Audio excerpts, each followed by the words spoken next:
Sejam muito bem-vindos ao debate do tema Descarbonização dos Serviços de Mobilidade.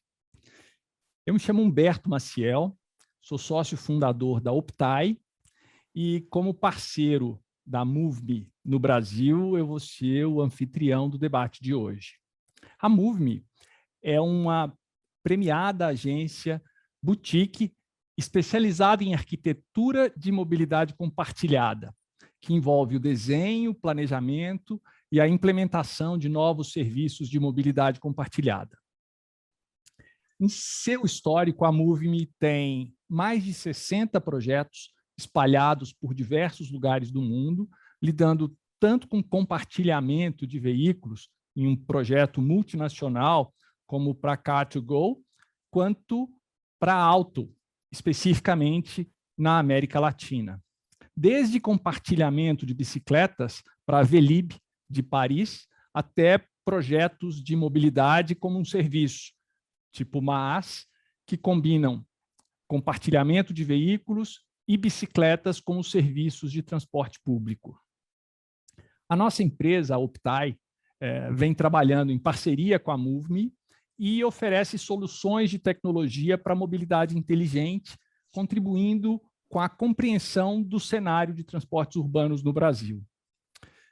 Vemos nesse evento de hoje, com especialistas tais como vocês e desta categoria, uma grande oportunidade para contribuirmos para um esquema de mobilidade urbana com menores impactos ambientais.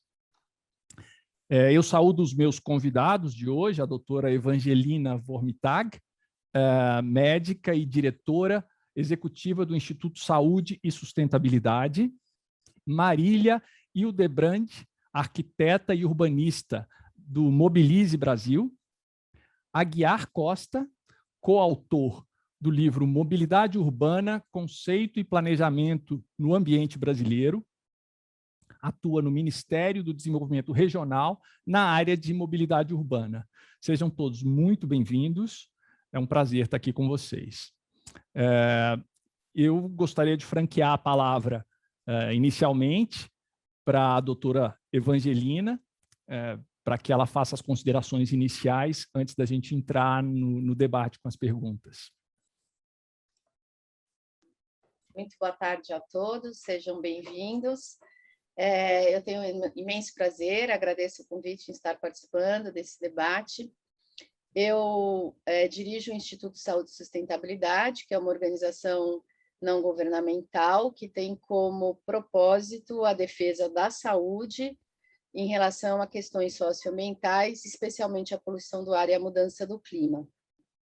Então, eu estou aqui especialmente para falar sobre os efeitos em saúde, eu sou médica, e eu gostaria de dizer para vocês que a poluição do ar e a mudança do clima hoje são o grande desafio da Organização Mundial de Saúde e também das Organizações das Nações Unidas, porque essas duas questões trazem um enorme adoecimento à população no mundo. 90% das pessoas no mundo estão expostas ao ar tóxico, e hoje a poluição do ar ela é o primeiro risco ambiental em adoecimento e morte devido ao seu efeito em doenças crônicas não transmissíveis, que seriam as doenças respiratórias crônicas e as doenças cardiovasculares, como infarto e derrame cerebral. Então, muito bem-vindos, nós estamos aqui justamente para fazer um debate enriquecedor sobre o tema. Muito obrigado, doutora. Eu vou chamar agora a Marília Hildebrand para fazer as suas considerações iniciais. Olá, boa tarde a todos.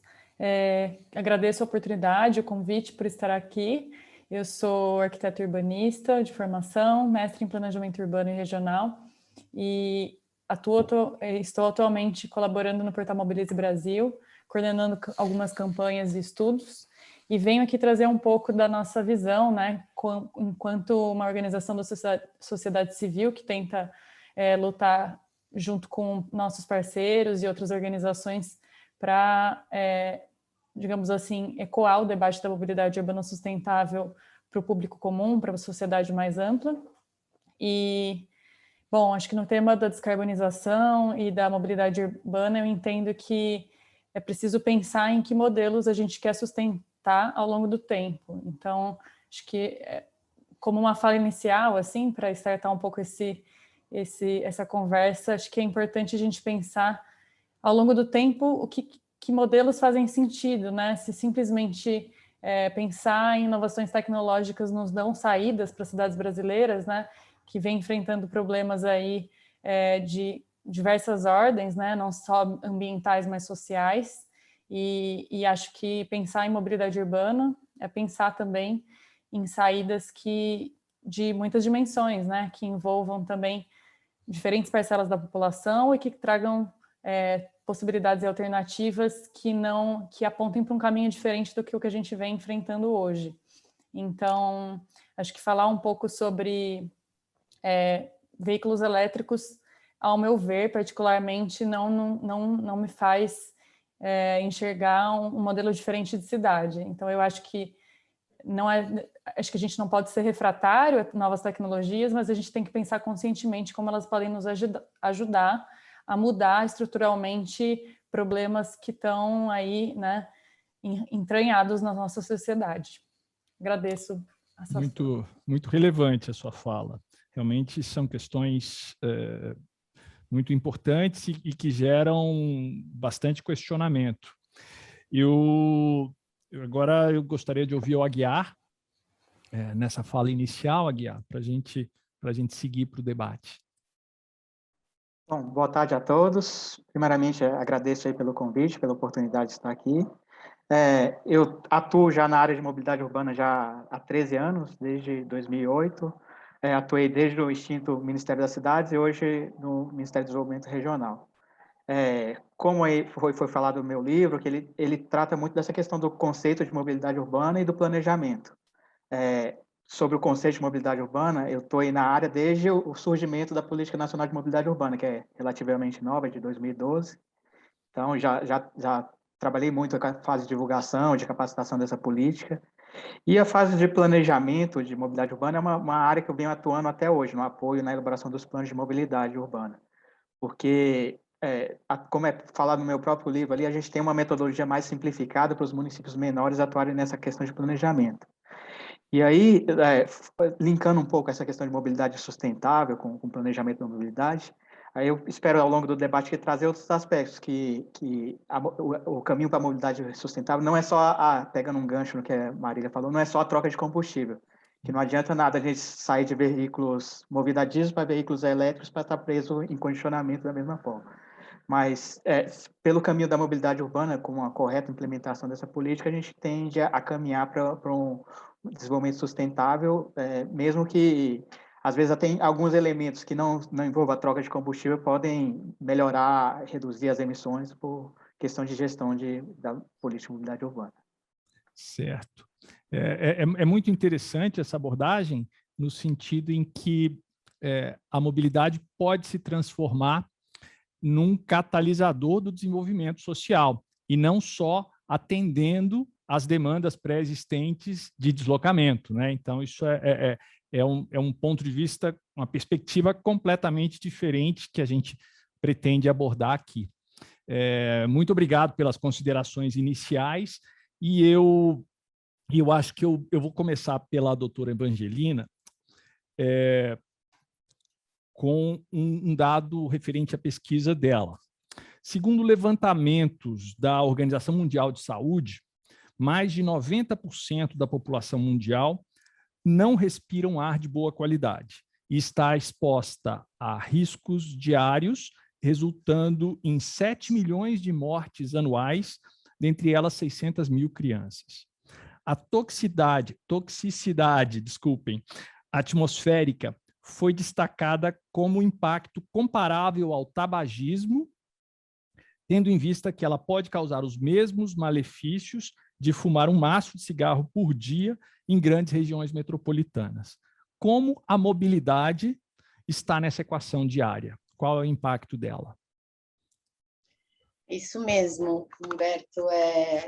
O transporte nas cidades, no mundo inteiro e no Brasil, ele vamos dizer, a primeira fonte de emissão de poluentes. Então, ele tem uma participação muito importante na poluição do ar nas cidades. No Brasil, a gente tem um contexto de fontes de emissões bastante diverso. Por exemplo, se nós considerarmos as queimadas, os incêndios na região norte e centro-oeste, principalmente, ali nós temos essa fonte de emissão como principal. E tanto na cidade, em algumas cidades industriais ainda no Brasil, nós temos um alto nível de emissão de poluentes, como Cubatão, por exemplo, outras cidades como Santa Gertrudes ou Paulínia, que são cidades industriais, ainda são as primeiras, mas o transporte, mesmo nessas cidades, também tem uma participação. Hoje, quase que praticamente todas as cidades com o transporte, e principalmente o diesel, acabam tendo uma participação importante no adoecimento devido à poluição do ar. Nós fizemos uma pesquisa e estimamos em 6 regiões metropolitanas, que eram São Paulo, Rio de Janeiro, Belo Horizonte, Curitiba, Vitória, no Espírito Santo e Recife, nós estimamos que, e essas regiões metropolitanas representam 25% da população brasileira, estão nessas regiões metropolitanas. De 2018 até 2025, nós teríamos 130 mil mortes devido às emissões por transporte, sendo que isso significa quase que 6 mil mortes anuais ou 44 mortes por dia. Nós temos no Brasil 51 mil mortes por ano devido à poluição do ar, segundo estimativas da OPAS, e isso é mais do que os acidentes por trânsito. Mas a poluição do ar vamos dizer, uma causa invisível, né? Embora a gente conheça, isso ainda é visível. E essas mortes do trabalho mostraram 52 bilhões em perda de produtividade. Na verdade, internações também, que para o SUS, públicas, acarretariam um custo de 127 milhões. Tanto o custo em relação à perda de produtividade por mortes quanto de internação, elas já justificam e poderiam ser um investimento justamente adotado, e aqui a gente está falando de transporte nas cidades, para que houvesse a redução. E isso é bastante importante, né? Que uma vez reduzido, por exemplo, o diesel, do total dessas mortes, o diesel tem 40% de representatividade nas fontes de emissões. Então, e que representariam nessas 6 regiões metropolitanas 14 bilhões. Então, quer dizer, que com esses 14 bilhões, o que poderia ser feito só para substituir, por exemplo, o diesel, vamos dizer, do transporte público? Então, a participação do diesel é muito grande no adoecimento e mortes, o que justificaria, tanto do ponto de vista de saúde quanto econômico, o investimento em combustíveis mais limpos, além, é claro, do estímulo a outras formas e modais de transporte, como o transporte ativo, seja por bicicleta ou caminhar, que traria um grande benefício para a saúde, além daquele protegido pelo ar não tóxico, vamos dizer, que se teria com combustíveis mais limpos. Muito obrigado. É muito relevante. Marília, as questões ligadas a mobilidade sustentável, elas vêm ganhando bastante espaço de mídia. Mas elas têm ressonância na sociedade como um todo? Você acha que nós estamos preparados para atribuir valor a essas iniciativas sustentáveis? E aí a gente inclui multimodalidade, mudança de matriz energética, novas tecnologias, digitalização. Você acha que nós estamos preparados como sociedade para poder fazer essa transformação? Olha, é uma resposta difícil, né? Assim, eu acho que, a princípio, eu não consigo enxergar na sociedade ampla uma demanda para multimodalidade ou novas formas de transporte. Eu acho que esse é um tema que ele vem sendo discutido, ele vem ganhando eco, sim, mas especialmente para segmentos que são de vanguarda, especialistas, que vêm trazendo, sim, essas tendências de multimodalidade, de outros modelos de mobilidade urbana, mas eu entendo que é um tema que ainda não ganhou corpo, né? Então, acho que muito talvez dessa resistência ela tem a relação com o próprio histórico, né, de urbanização das cidades e da própria cultura da sociedade, né, que ainda enxerga de forma um pouco limitada possibilidades de deslocamento na cidade. Então, existiu já, né, acredito que nos últimos anos, alguns 20 anos atrás, uma grande demanda por motorização, uma elevação de taxas. A gente continua vendo o aumento de taxas de motorização, especialmente para motocicletas, né? Agora que tem inclusive com incentivo governamental, né? Isso, que tem, inclusive, enfim, pessoas que têm um poder aquisitivo mais baixo conseguem ter um pouco mais de autonomia, né, a partir do transporte individual motorizado, especialmente, né, de moto, atualmente. E eu acho que ainda há um pouco de resistência, sim, especialmente da classe média, das grandes elites, para outras alternativas, como os modos ativos, né, como a própria Evangelina comentou, né? São modos primitivos, a gente pode dizer, de deslocamento, né, que não exigem muita tecnologia, o pedalar e o caminhar. A gente pode dizer que todo mundo é pedestre em algum momento do dia, né, à exceção daqueles que têm alguma restrição para se locomover. E eu entendo que talvez essa possibilidade de desenvolvimento sustentável, ela deva, sim, mirar e focalizar nessas formas que são tão, digamos assim, mais democráticas, né? E que, se a gente pensar no espaço urbano das cidades, a gente tem um grande desequilíbrio, né, de dedicação de espaço público essencialmente para veículos motorizados. Então, assim, eu entendo que são muitas alternativas, né, que a gente deveria pensar aqui ao falar sobre, né, talvez um futuro de mobilidade urbana mais sustentável, mas eu penso que ainda falta, sim, bastante trabalho para fazer com que esse tema ganhe aí corpo na sociedade mais ampla. E aí talvez... Desculpa. Não, pode falar. Não, talvez até o incentivo à utilização de modais públicos e serviços de transporte agregados aos serviços de micromobilidade faça mais sentido, né?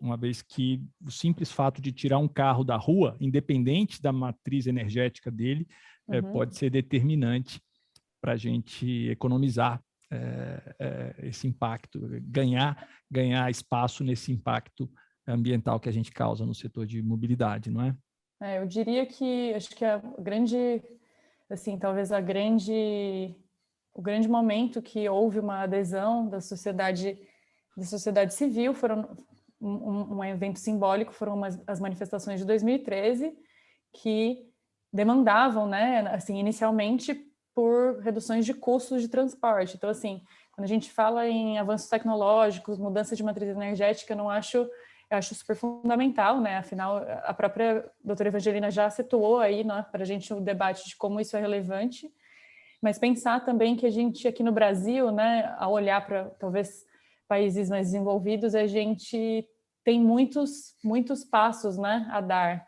E aí pensar em potencializar essas formas de deslocamento e torná-las acessíveis a mais pessoas seja um caminho aí para, quem sabe, a gente conseguir difundir um pouco mais desse tema. Mas, bom, acho que é importante que a gente tente sair um pouco dessa, enfim, tentar ganhar um pouco de corpo na sociedade mais ampla, né? Tentar furar essa bolha, que ainda é um tema em que os especialistas tratam bastante.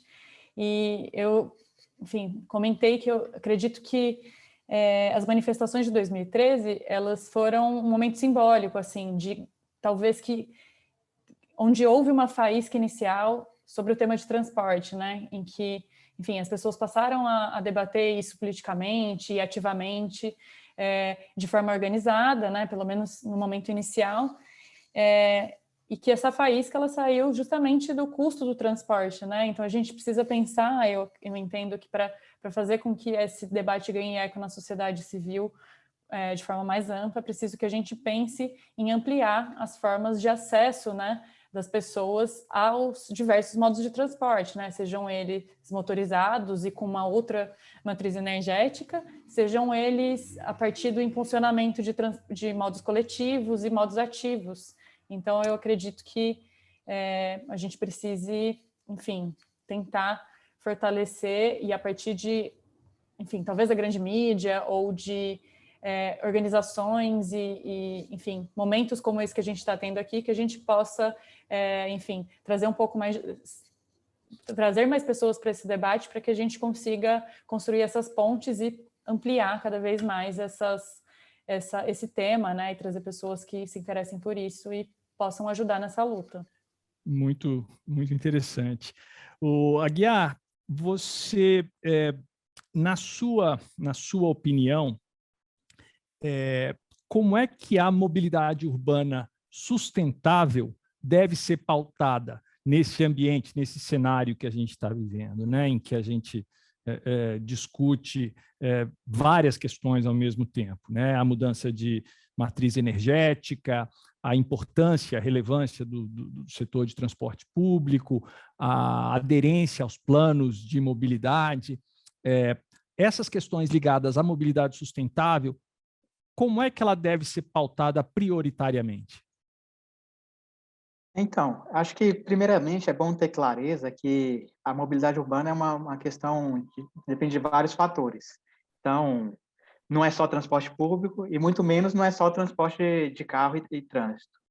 Então, a partir do momento que você trata a mobilidade urbana como ela realmente deve ser tratada, que envolve a parte de planejamento urbano, a parte de integração de diversos modos, tanto os modos motorizados quanto o transporte ativo, você tem um correto planejamento.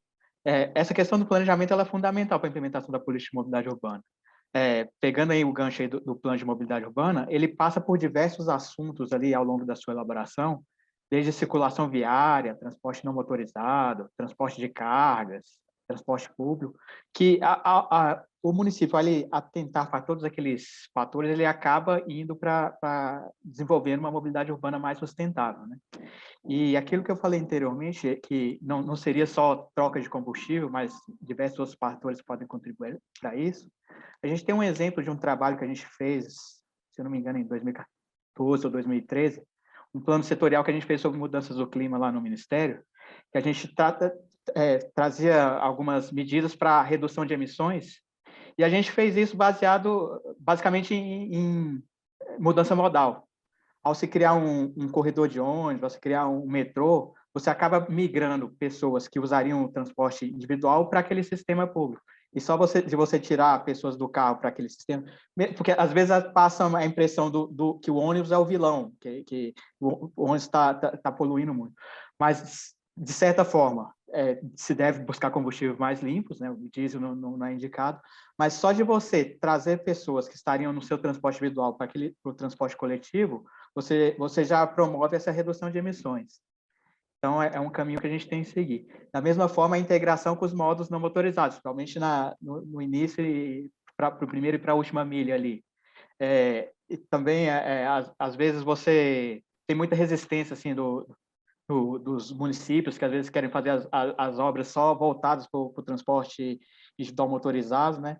Mas é bom pensar de forma integrada, porque se realmente tem a demanda de vias, de recapeamento, de asfalto, pelo menos que seja feita uma calçada do lado, que seja adequada a uma ciclovia, que essa é uma luta que a gente tem constantemente, porque a política de mobilidade urbana fala para a gente dar prioridade para os modos coletivos e para os modos não motorizados, né?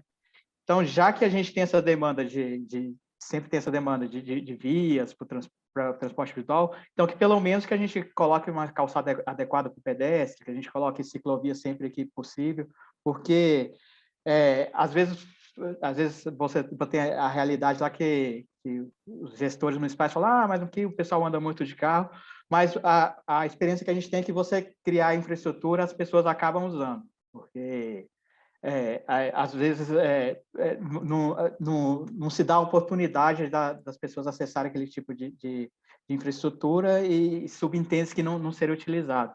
Mas a experiência prática que a gente tem é que os benefícios acabam surgindo daí.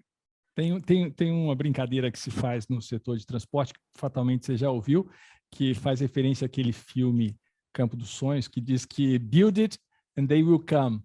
E se você construir uma estrutura de transporte público, as pessoas vão aderir a ela, né? Assim, e a gente às vezes fica correndo atrás da demanda que já existe e perde a oportunidade de transformar a realidade através de iniciativas transformadoras como integração modal e multimodalidade e a micromobilidade inserida nesse contexto. Doutora Evangelina, eu gostaria de saber se você, dado o cenário atual, face ao período pós-pandemia e as consequências socioeconômicas e ambientais que a gente vem experimentando, se elas requerem urgência e desenvolvimento das logísticas e implementação dos planos de mobilidade e em que medida.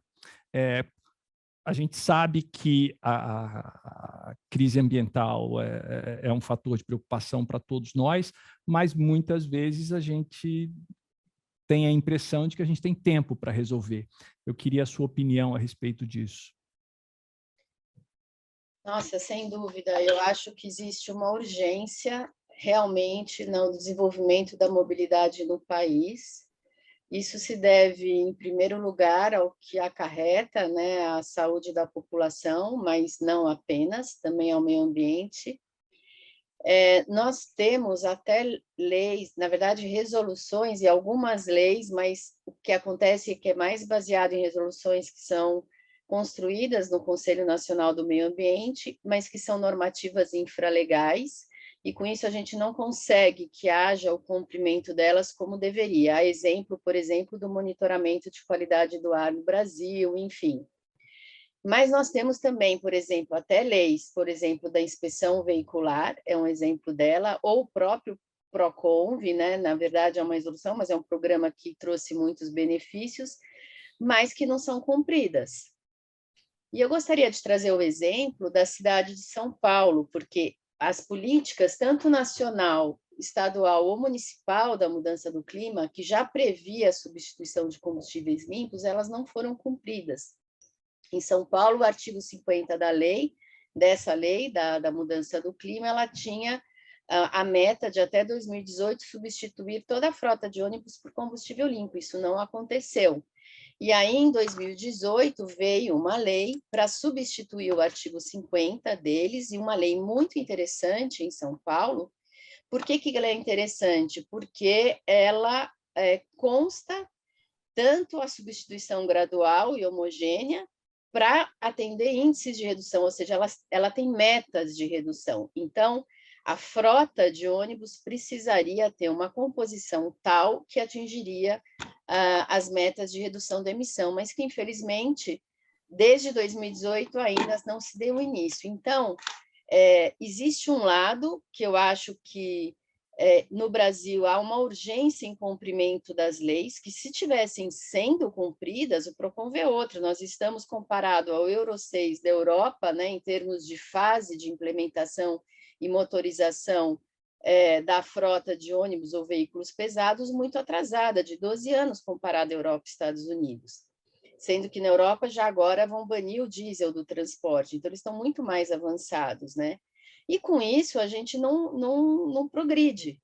Então, eu acho que existe tanto um aspecto de cumprimento dessas leis, mas de trazer novos programas, pensar numa mobilidade sustentável, como aqui trazido pelo Aguiar e pela Marília, no intuito de realmente fazer essa transformação. Nós estamos bastante atrasados em relação a outros países, até mesmo da América do Sul, não é só Europa e Estados Unidos. Definitivamente. Marília, eu queria saber de você se você conhece iniciativas, se há um mapeamento das iniciativas sustentáveis do impacto da mobilidade urbana nas grandes cidades do Brasil. Você pode citar exemplos de iniciativas de mobilidade urbana sustentável no Brasil? Claro, eu vou pedir licença antes de responder essa pergunta para fazer um comentário em relação à fala da doutora Evangelina. Eu acho que a gente está realmente a passos muito distantes ainda do que é o desejável, né? Mas acho que para enfrentar esse problema, a gente precisa também enfrentar um problema que é a cadeia produtiva, né, dessas empresas, dessas montadoras, né, dessas empresas de seguradoras, de financiamento, de publicidade e propaganda, que continuam estimulando esse modelo que não é o que se quer sustentar, né, daqui em diante a longo prazo. Então, acho que falar sobre melhoria de meio ambiente, qualidade do ar, é também passar por esse debate, né? Agora, voltando à sua pergunta, Humberto,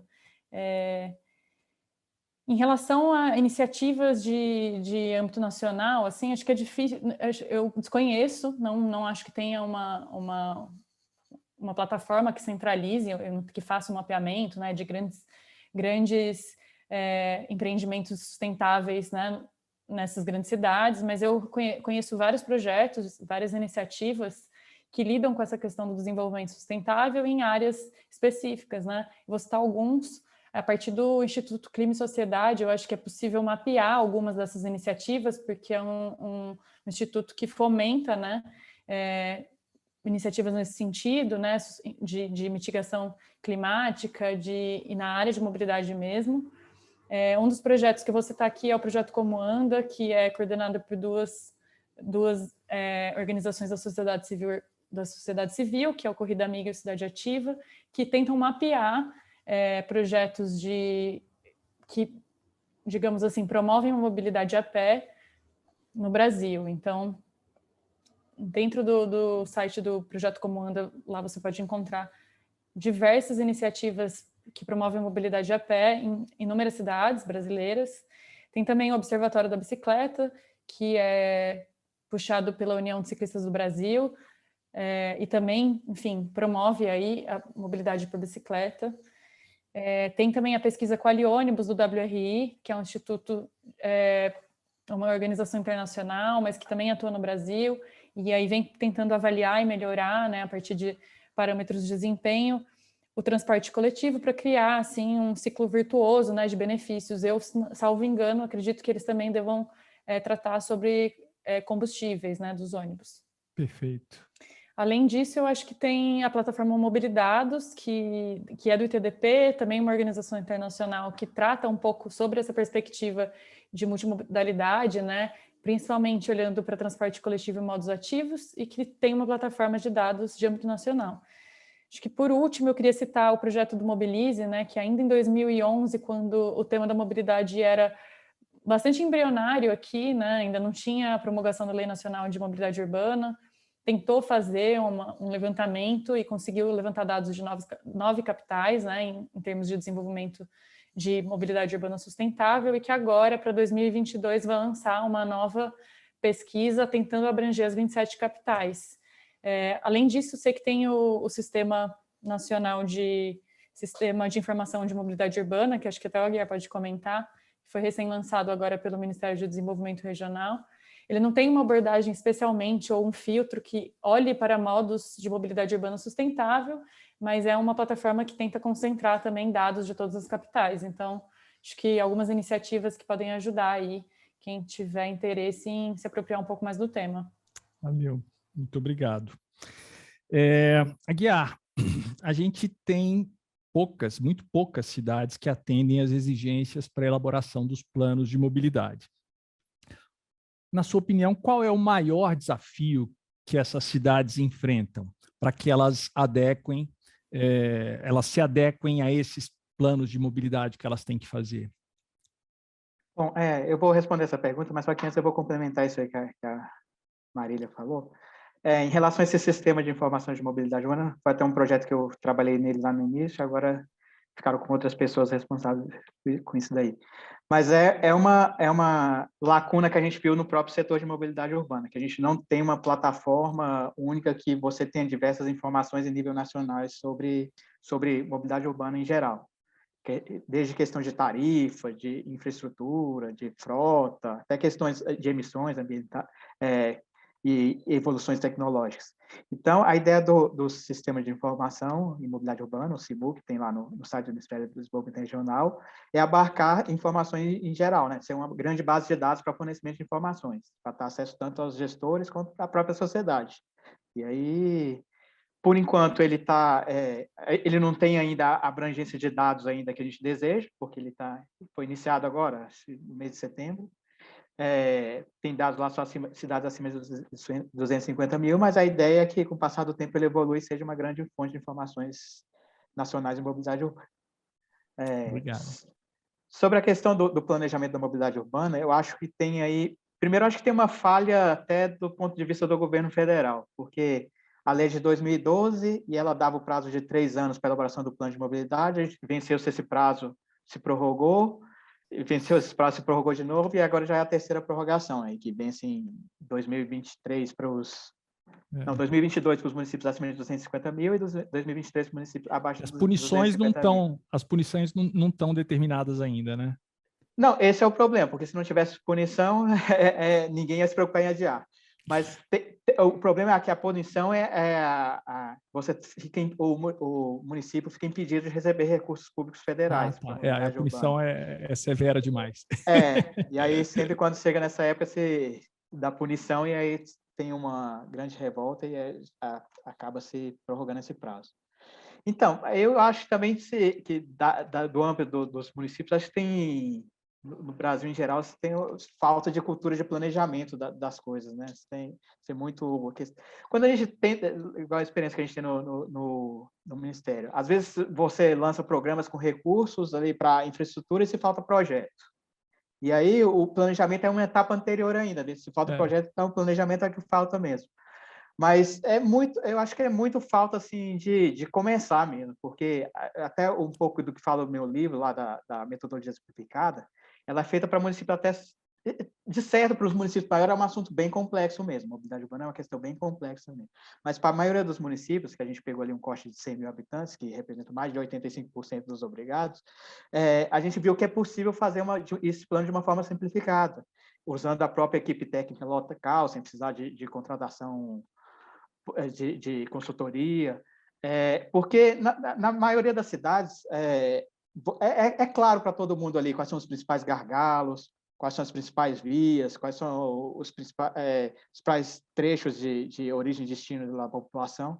E a experiência que a gente tem aqui de assistência técnica para trabalhar com esses municípios é que todos que iniciaram essa metodologia simplificada não pararam no meio e falaram assim, não conseguimos. É mais questão de começar mesmo, de questão de planejamento. Não sei se o próprio tema de mobilidade urbana, na visão de muitos, ainda está ligado à questão de transporte coletivo, porque talvez seja um problema também, porque as cidades que não têm transporte coletivo, às vezes, não se enxergam nisso daí. E aí também tem um outro grande problema da mobilidade urbana, que as cidades que têm as cidades maiores tratam a mobilidade urbana como, eu fiz a concessão do serviço, agora pronto. Agora eu só vou voltar a tratar desse tema só quando eu for tratar do reajuste de tarifas. Então, são questões que a gente tenta tratar aí aos poucos para tentar evoluir nessa questão do planejamento da mobilidade urbana. Descaracterizar que isso é uma coisa complicada, que envolve diversos aspectos, porque às vezes as pessoas pensam que isso tudo depende de recursos federais, mas quando você for tratando o plano de mobilidade urbana, tem vários temas lá que são questões locais, tipo circulação viária. Às vezes você melhorar a questão de circulação lá, criando vias de sentido único ou restringindo a velocidade de circulação, já é uma melhora. Às vezes não se tem condições de colocar um corredor exclusivo, mas pinta-se uma faixa ali, já é uma melhora também para a mobilidade urbana. Não se pode tratar a questão da pavimentação, mas melhoria de calçada, sinalização, são pequenas coisas que a gente tenta embutir aí no pacote do plano de mobilidade urbana, que no fim das contas elas contribuem para essa mobilidade mais sustentável. São pequenos passos que a gente pode dar para essa mobilidade mais sustentável. Obrigado, então, Aguiar. Eu vou franquear a palavra para você, aproveitar que você está aqui, te dar um minutinho para você fazer o agradecimento e finalizar a sua fala, para em seguida passar para a Angelina e para a Marília. Não, agradeço aqui pela oportunidade. Eu só queria enfatizar que isso aqui que a gente já está fazendo já é uma evolução em termos de mobilidade urbana, né? Porque é um legado que a pandemia aí deixou para a gente, que é uma coisa que eu já discutia já há muito tempo lá com meus colegas de trabalho. Por que a gente tem que ficar fazendo trabalho presencial vindo aqui todo dia no mesmo horário por coisas que a gente pode fazer da nossa própria casa, né? Então, isso aí já é um legado que a pandemia deixou para a gente, que a gente tem que aprender com isso, porque esse é um evento que, como eu disse, há uns 2 anos atrás a gente faria presencial e hoje a gente está aqui virtualmente. Então, é um ensinamento que fica aí, acho que as empresas e órgãos aí, sempre que puderem fomentar esse tipo de trabalho não presencial, ela já é uma grande colaboração aí para a mobilidade urbana. Ainda então, mais contando com a ajuda de vocês aqui. Então, fico feliz em participar e estou à disposição aí para eventuais conversas aí que a gente possa ter sobre a área de mobilidade urbana. É sempre um prazer aí contribuir com esse assunto. Muito obrigado. Evangelina, eu vou dar a palavra para você para fazer a sua consideração final. Muito obrigada também pela oportunidade de estar aqui falando sobre esse assunto que é tão importante. Eu vou pegar uma carona no Aguiar, né, que a gente não falou, mas eu queria dizer que, sem dúvida nenhuma, a pandemia nos trouxe ensinamentos, e se a gente não aprender agora, acho que não aprende nunca mais. Mas, além do que ele falou, por exemplo, o escritório do Instituto, todo mundo decidiu não trabalhar mais presencialmente, a gente está fechando o escritório, deu muito certo o trabalho remoto, e a gente tem que usar esses exemplos e lembrar que a pandemia, o transporte é o local onde é um local de extrema transmissão do vírus, justamente afeta as pessoas que têm mais baixa renda, que é o problema da poluição, são os mais vulneráveis, a poluição do ar e a mudança do clima atingem mais eles também, e lembrar que os lugares mais poluídos é onde teve maior agravamento e maior mortes e internações pela pandemia. Então, a mobilidade, sem dúvida nenhuma, eu acho que ela é um problema central nas cidades, e desse problema da mobilidade decorrem muitos outros. Então, sem dúvida nenhuma, a gente tem que olhar para isso e realmente investir, mudar essa situação. Concordo plenamente com todos vocês. Muito obrigado, doutora. E Marília, finalmente, eu te pedi para fazer o fechamento.